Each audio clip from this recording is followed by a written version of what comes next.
Oui, donc on connaît aujourd'hui environ 1800 procès de par le monde.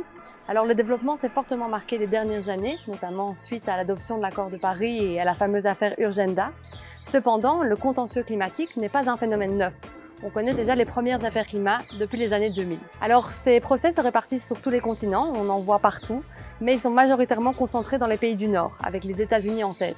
Cependant, ce développement est de plus en plus fréquent dans les pays du Sud, avec notamment des affaires très intéressantes en Colombie ou au Pakistan.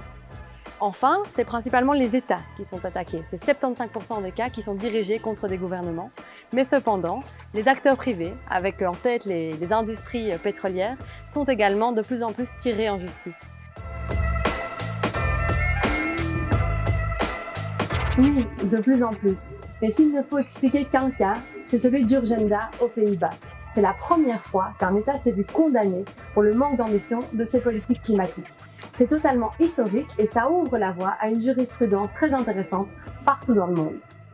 En Belgique aussi, on connaît notre première affaire climat, la Klimaatzaak. En juin dernier, la justice a condamné l'État belge pour le manque d'ambition justement de ses politiques climatiques qui risquaient de violer les droits humains des citoyens et des citoyennes.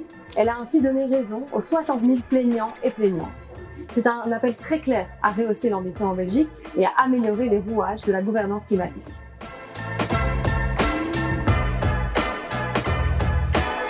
Le levier d'action judiciaire est un levier complémentaire aux différents modes d'action qui existent pour lutter contre l'urgence climatique. Alors il a certes ses limites, mais c'est une opportunité unique de renforcer l'action des États et des entreprises les plus polluantes.